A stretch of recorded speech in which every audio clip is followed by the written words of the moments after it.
Almost everyone has ignored a 2-pence coin at some point. But what if one of those forgotten coins is hiding a story few people know? Welcome back to Change Your Life. Today, we're uncovering 4 United Kingdom 2-pence coins that continue to spark curiosity among collectors. 2005 2 pence, no mint mark. 1996 2 pence, no mint mark. 2004 2 pence, no mint mark. 1975 2 pence, royal mint. They may look like ordinary, worn coins pulled from loose change, but appearances can be deceiving. Over the years, millions of these coins have passed through countless hands, yet only a small number catch a collector's attention because of unexpected varieties, unusual production details, and fascinating stories hidden behind their everyday appearance.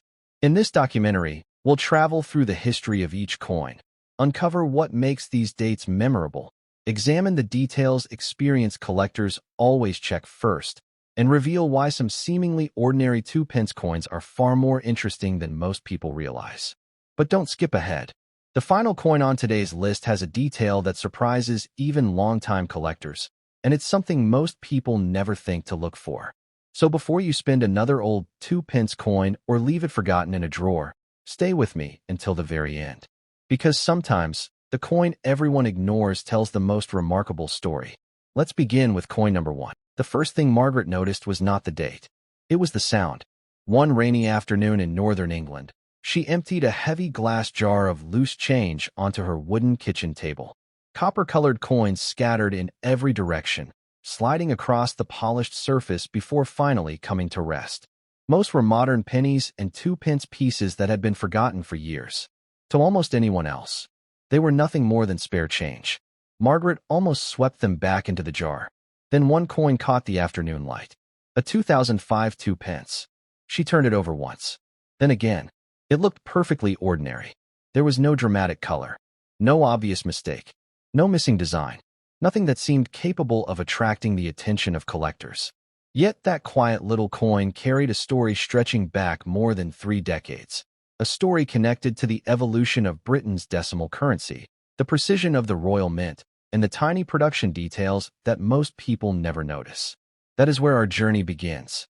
Not with a fortune, but with a question. Could an ordinary-looking 2005 2-pence coin ever deserve a second look? The answer starts far away from Margaret's kitchen. Travel back to Britain in 2005. Mobile phones had become part of everyday life. The internet was rapidly changing how people worked, shopped, and communicated. High streets remained busy, supermarkets were crowded, and millions of coins changed hands every single day without anyone paying much attention to them. The humble 2-pence coin was one of the busiest workers in the entire British economy. It passed through cafes, newsagents, train stations, markets, corner shops. Children dropped them into charity boxes. Commuters handed them across ticket counters. Families carried them in purses and pockets without giving them a second thought. That ordinary life is exactly what makes these coins fascinating today, because history often hides inside the objects people ignore the most. Long before one of those coins reached a cash register, its story began inside the royal mint. Before sunrise, enormous presses stood ready on the production floor. Fresh copper-plated steel blanks moved steadily along conveyors. The smell of warm machinery mixed with lubricating oil filled the air. Powerful hydraulic presses waited with perfect timing. Every worker understood the importance of precision. Each blank entered the striking chamber. The dies came together with tremendous force. In a fraction of a second, another 2-pence coin entered history. Strike. Release. Advance. Strike again. Thousands every hour. Millions during the year. No operator could point toward a freshly struck coin and predict that collectors decades later might study it beneath magnification. Every coin looked exactly like the one before it. Almost. That single word matters. Because perfection inside a mint is always the goal. Absolute perfection is much harder to achieve. The 2005 2 pence carries one of Britain's most familiar modern designs. On the obverse appears the portrait of Queen Elizabeth II, surrounded by her inscription. Turn the coin over. The reverse displays the badge of the Prince of Wales, 3 elegant feathers rising from a royal coronet above the German motto Ich diene, meaning, I serve. It is a design recognized throughout the United Kingdom. Simple, elegant, distinctly British. From 1992 onward, 2-pence coins were struck using copper-plated steel, replacing the earlier bronze composition while maintaining the familiar appearance people had known for years. A genuine 2005 2-pence should weigh approximately 7.12 grams. A simple digital scale provides one of the easiest first checks any collector can perform at home. If the weight appears significantly different, the coin deserves closer examination before any conclusions are made. Now hold the coin only by its edges. Even clean hands leave natural oils behind. Place it beneath a single light source positioned at a low angle. Do not shine bright light directly onto the surface. Instead, allow the shadows to reveal the details naturally. Immediately, you begin noticing tiny contact marks, fine dye polish lines, small changes in luster. Then bring out a 10 times loupe. Study the Queen's portrait. Examine every letter. Inspect the date carefully. Turn the coin over and inspect the Prince of Wales's feathers one section at a time. Most people stop after only a few seconds. Collectors never do, because extraordinary discoveries almost always begin with ordinary observations. There is one feature experienced collectors quietly search for on modern royal mint coins. We will uncover it shortly. But first, learn what an ordinary coin should look like. That single habit prevents countless mistakes. Many beginners believe every unusual-looking letter is evidence of a valuable error. Usually, it is not. Sometimes what appears to be doubling is simply machine doubling, a striking effect that generally carries little collector interest. A genuine double die variety tells a completely different story because the doubling originates during die preparation rather than during the strike itself. Knowing that difference protects collectors from expensive misunderstandings. Now rotate the coin by flipping it along its vertical axis. The reverse should align correctly with the obverse. If it appears noticeably rotated, further examination may be worthwhile, because genuine rotational die errors occasionally escape even the Royal Mint's rigorous quality control. Most examples are perfectly normal. A very small number are not. Those rare exceptions continue attracting specialists year after year. There is another clue hidden inside many collections. It cannot be seen from across the room. It cannot be recognized in a handful of loose change. Only patient observation reveals it. And once you understand how the working dies slowly changed during production, you will never look at a 2005 2-pence coin in quite the same way again. Every working die has a lifespan. When a brand new die is installed inside the Royal Mint press, every detail is sharp. The feathers of the Prince of Wales's badge appear crisp. Every letter stands tall. Queen Elizabeth II portrait displays clean, well-defined features that reflect the craftsmanship built into the die. Then production begins. 1 strike, 100 strikes, 10,000 strikes. Eventually, hundreds of thousands. The steel never complains, but it slowly changes. Each impact places enormous pressure on the die. Tiny polishing marks appear after maintenance. Minute fatigue begins developing inside the hardened steel.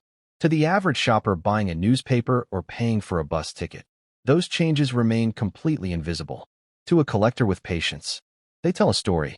That is why two genuine 2005 2-pence coins can look surprisingly different even though both left the Royal Mint during the same year. One may show exceptionally sharp detail. Another may display slightly softer lettering. Neither is automatically rare. Neither is automatically damaged.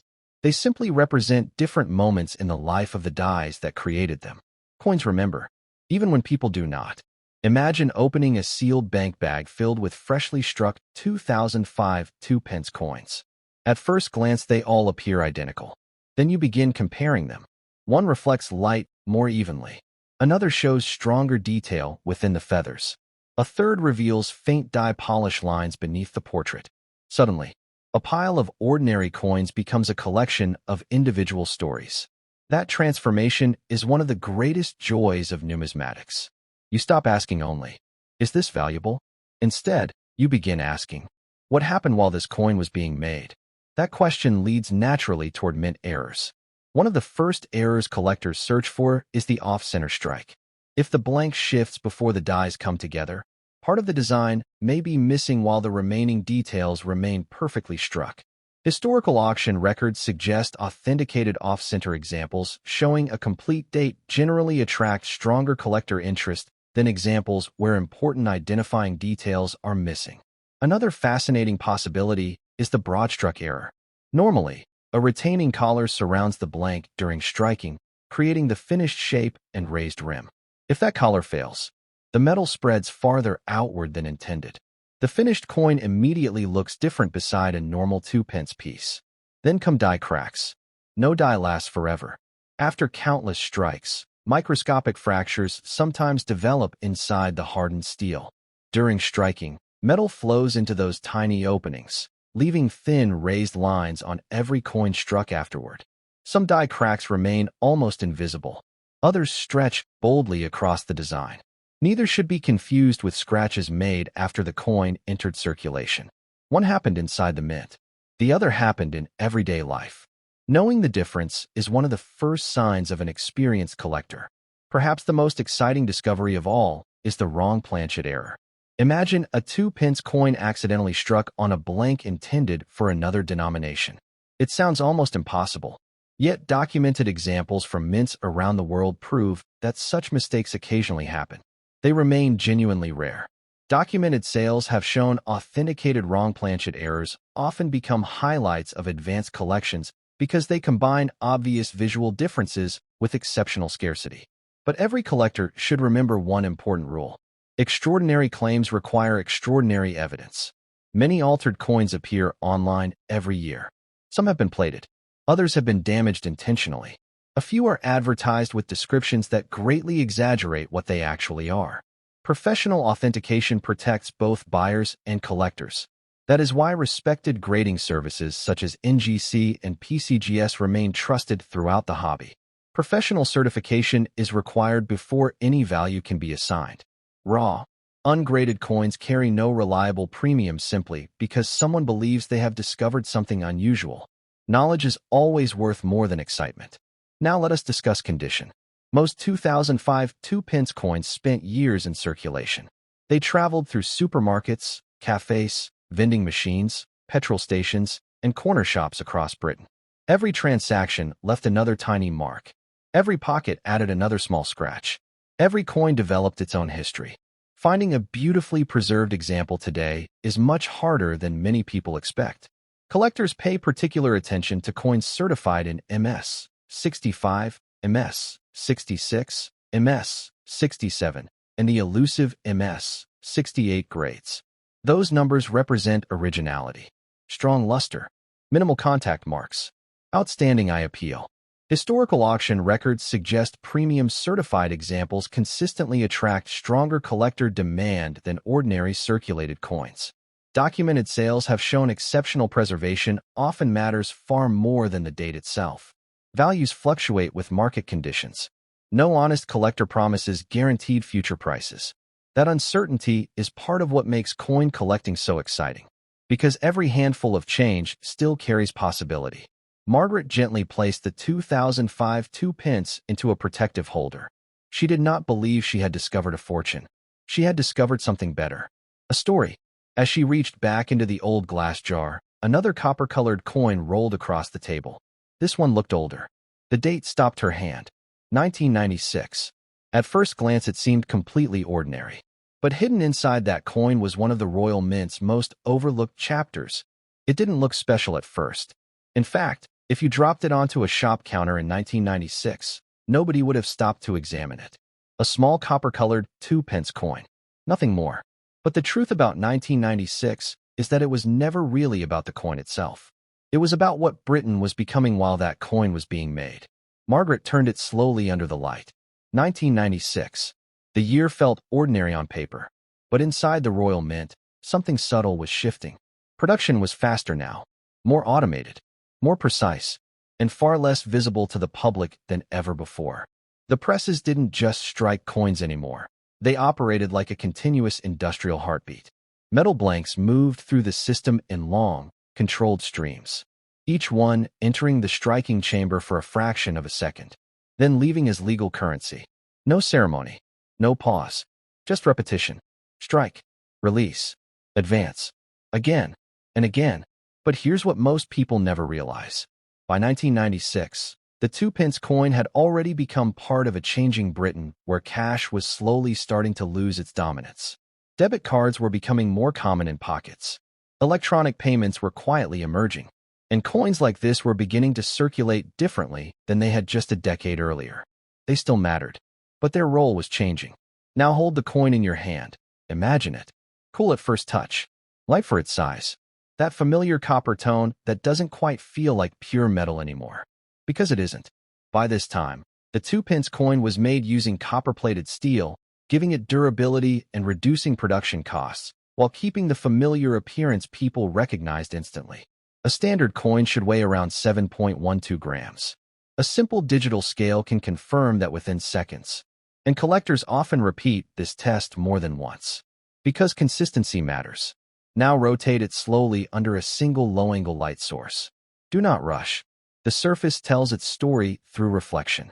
Not words. Not labels. Just light moving across metal. Bring in a 10 times loupe. Now the coin changes personality. What looked smooth from a distance becomes textured with tiny marks, faint lines, and subtle surface variation. Some of it is normal circulation wear. Some of it is mint-made detail. And telling the difference is where real collecting begins. Study the portrait of Queen Elizabeth II. Look at the lettering. Then examine the reverse. The Prince of Wales feathers, one of the most recognizable designs in modern UK coinage. Each feather edge carries precision from the die that struck it. But here's something most beginners miss. There is one feature on coins like this that even experienced dealers sometimes overlook during fast sorting. We'll return to it soon. First, you need to understand what normal actually looks like. Because without that baseline, everything begins to look rare. And that is where mistakes happen. One of the most common misunderstandings is machine doubling. It can make letters look slightly thickened or shifted. But it is not a true mint variety. It does not originate in the die itself. It happens during the strike. A genuine double die obverse, DDO, is completely different. It begins earlier in the minting process, during hubbing of the die, meaning every coin struck from that die carries the same doubling pattern. Collectors value that distinction because it represents a permanent feature, not a striking accident. Now flip the coin along its vertical axis. Watch the alignment carefully. If the reverse does not line up correctly with the obverse, you may be looking at a rotational die error. These are uncommon, but not impossible. Even in highly controlled production environments, small mechanical misalignments can escape detection. Most 1996 2-pence coins will align perfectly, but collectors always check, because the few that don't tell a different story. Now examine the edge. A standard modern 2-pence should show no dramatic variation in composition. If anything unusual appears, bubbles, irregular plating, or unusual discoloration, it deserves closer inspection under magnification. Not excitement. Inspection. Because careful observation always comes before conclusions. And that is where 1996 becomes interesting. Not because of one famous error, but because of how quietly ordinary production can still contain variation. There is another feature collectors sometimes find on coins from this period. Die cracks. As dies age under constant pressure, microscopic fractures begin forming in the steel. When metal flows into those cracks during striking, it leaves raised lines on the finished coin. Some are faint, some are dramatic. All of them tell the story of a tool reaching the end of its working life inside the mint. Now consider something deeper. Every 1996 2-pence coin you hold today has already lived two lives. First inside the mint, then inside circulation.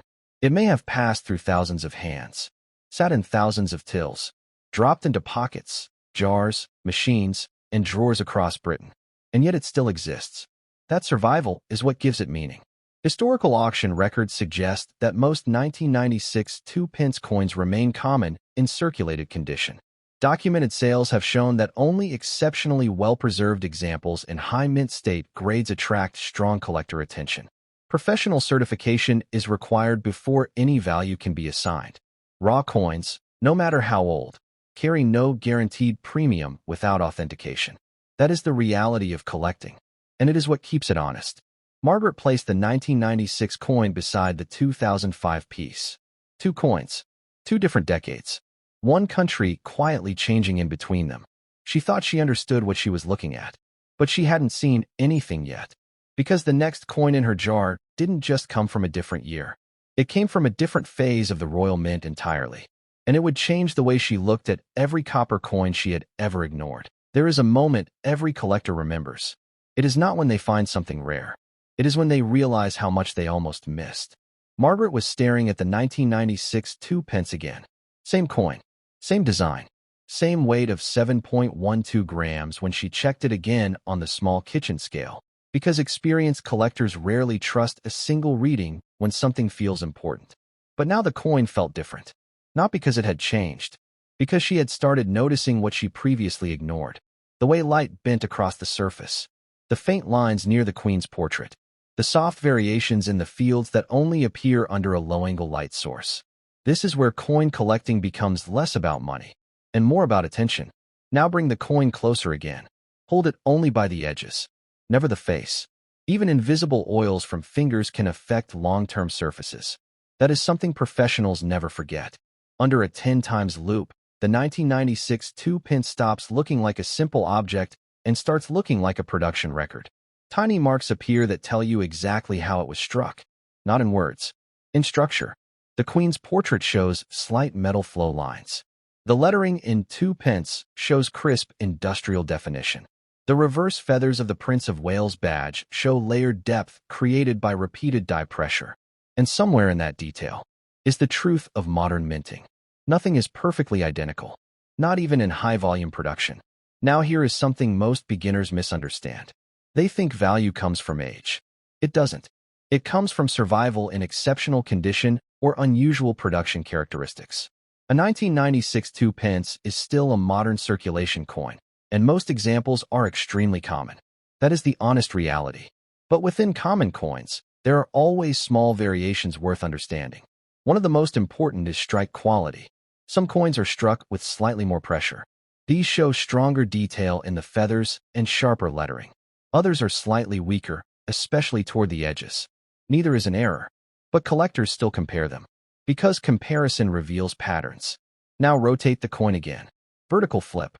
Check alignment between obverse and reverse. This is where rotational die errors can sometimes appear. If the reverse is noticeably misaligned compared to the Queen's portrait, it suggests the die may have shifted during production. Most coins will pass this test perfectly, but collectors still perform it, because every inspection eliminates uncertainty. Now look again at the surface under angled light. There is something subtle you might notice. Not dramatic enough to catch a casual observer, but enough to matter under magnification. A faint raised line across part of the design. This is where many people get confused. They assume it is damage, but sometimes it is a die crack, a natural result of steel fatigue inside the minting press. A die crack forms when microscopic stress fractures develop in the hardened die. During striking, metal flows into those cracks, and the result is a raised line on the coin itself. It is not damage after production. It is part of production. That distinction is critical, because it separates circulation wear from mint-made characteristics. Now step back mentally for a moment. Think about what this coin has done since 1996. It may have passed through hundreds of transactions, sat in tills across supermarkets, been handed across counters in small towns, dropped into charity boxes, mixed with hundreds of other coins in jars, just like Margaret's. And yet it survived. That survival is why collectors care. Not because it is rare, but because it is real. Historical auction records suggest that standard 1996 2 pence coins remain common in circulated grades. Documented sales have shown that only higher mint state examples with strong eye appeal tend to attract noticeable collector interest. Professional certification is required before any value can be assigned. That statement is not meant to discourage collectors. It is meant to ground them. Because the real thrill is not in every coin being valuable. It is in learning which ones deserve a second look. Now Margaret places the 1996 coin down. It clicks softly against the wooden table, and for a brief moment, everything is quiet. Then she reaches deeper into the jar. Her fingers touch something older, heavier in feeling, different in tone. The date is faint at first glance, but then it becomes clear. 2004. And unlike the previous coins, this one carries a story tied not just to production, but to change inside the royal mint itself. A change most people never noticed happening at all. The 2004 2 pence coin does not announce itself. It doesn't need to. It simply exists, quiet, familiar, and already forgotten by most people who handled it. Margaret picked it up slowly. The surface felt slightly different from the earlier coins. Not heavier, not lighter, just newer in appearance, even though it had already been in circulation for years. She turned it under the light. 2004, a year that seemed ordinary at first glance. But inside the Royal Mint, the system had already evolved into something far more refined than the earlier decades. Production was smoother now, faster, more controlled, and far less forgiving of variation. Because by 2004, modern minting was no longer just about producing coins. It was about maintaining absolute uniformity across millions of strikes. The presses operated like synchronized machines in a tightly controlled industrial rhythm. Copper-plated steel blanks moved along conveyors with mechanical precision, each one positioned perfectly before entering the striking chamber. No hesitation, no variation, just repetition at scale. Strike, release, advance, again, again, again. But even in this highly controlled environment, something important always remains true. Steel tools wear, dies age, and every coin carries subtle evidence of its creation. Now hold the coin in your mind. A standard 2 pence weighs 7.12 grams, and a simple digital scale is enough to confirm whether anything unusual exists. Most collectors repeat this measurement at least twice, not because they expect something rare, but because consistency builds confidence. Now bring the coin under a single low-angle light source. Do not flood it with brightness. Let the surface reveal itself gradually. The Queen's portrait appears first, calm, familiar, unchanged in identity, but always slightly different in execution depending on strike pressure. Then the lettering becomes visible. Then the reverse design emerges. The Prince of Wales feathers, standing sharply above the coronet. Elegant, minimal, and deeply tied to British identity. Now bring in a 10 times loupe. This is where perception changes. What looked like a uniform surface begins to show micro-detail variation. Tiny contact marks from circulation. Faint dye polish lines left from mint maintenance. Subtle flow patterns in the metal caused during striking. This is not damage. This is history at microscopic level. Now here is something most beginners misunderstand. They expect errors to stand out. In reality, most mint characteristics are subtle, almost hidden, and that is why patience matters more than excitement.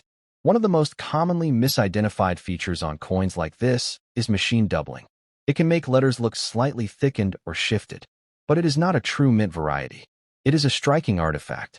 A true double die obverse, DDO, however, originates during die formation itself, meaning every coin struck from that die carries the same doubling pattern.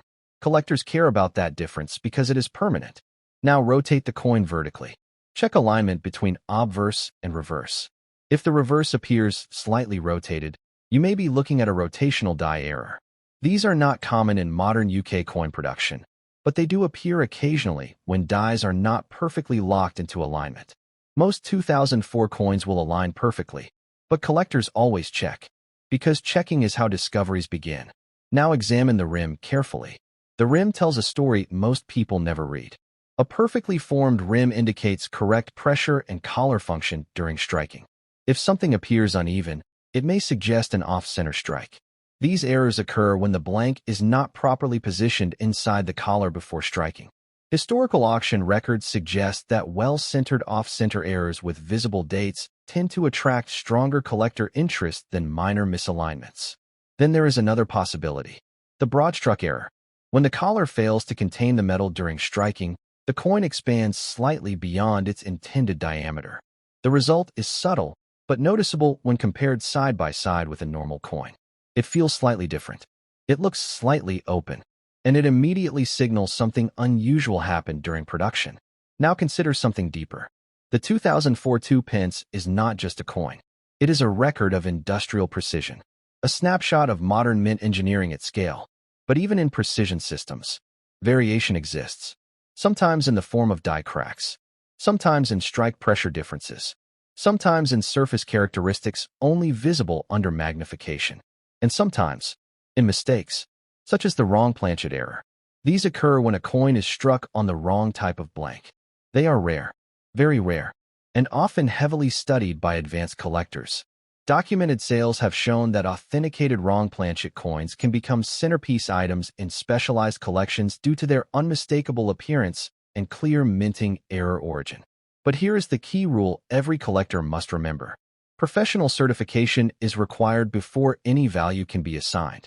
Services like NGC and PCGS remain the global standard for verification. Raw coins, even unusual ones, remain uncertain until authenticated. That protects both collectors and the integrity of the hobby. Now Margaret places the 2004 coin down beside the earlier pieces. For the first time, she notices something important. The coins are not just different years.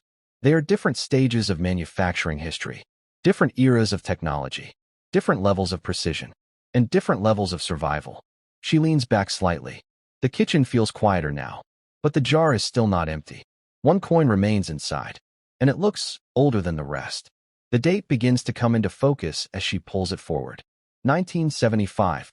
And unlike everything she has seen so far, this one does not belong to the modern era of minting at all. It belongs to something far more uncertain, a time when even small changes inside the mint could create unexpected outcomes. And that is where the real mystery begins. The 1975 2-pence coin didn't just feel older. It felt heavier in meaning, not in actual weight, because on a digital scale it still sits close to the familiar 7.12 grams, just like most copper-plated steel issues, but in presence, in character, in history.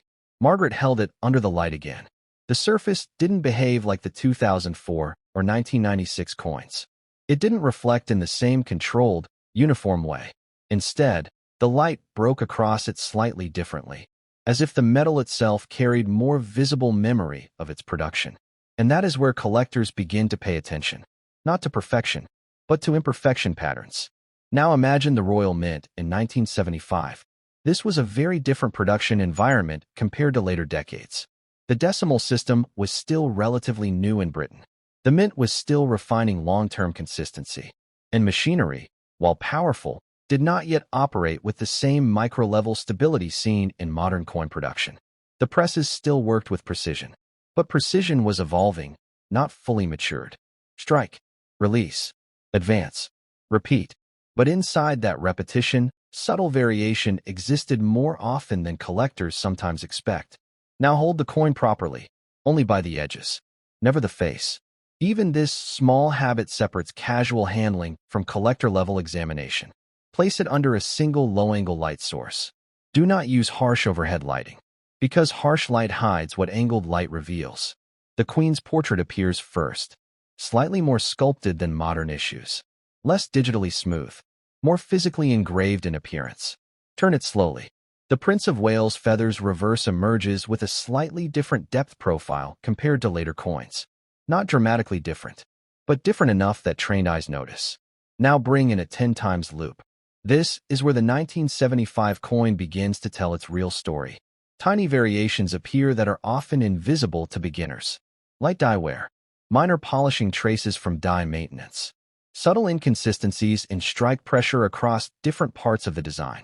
None of these automatically create value, but they create identity, because every working die has a lifespan, and every stage of that lifespan leaves traces.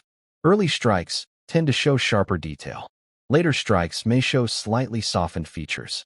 Not damage, not error, just evolution of tooling under repeated pressure. Now here is a key truth most beginners miss. Collectors don't just study coins. They study changes between coins. And that is exactly why 1975 remains interesting.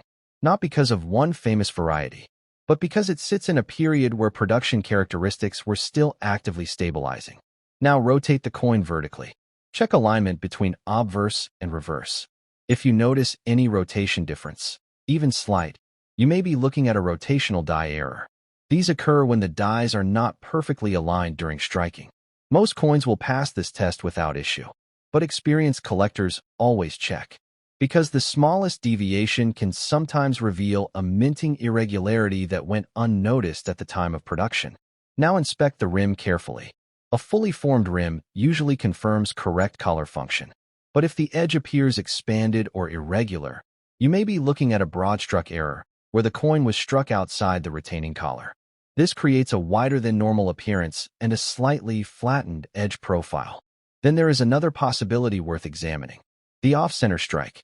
This occurs when the blank shifts before impact. Part of the design may be missing, while the rest remains sharply struck.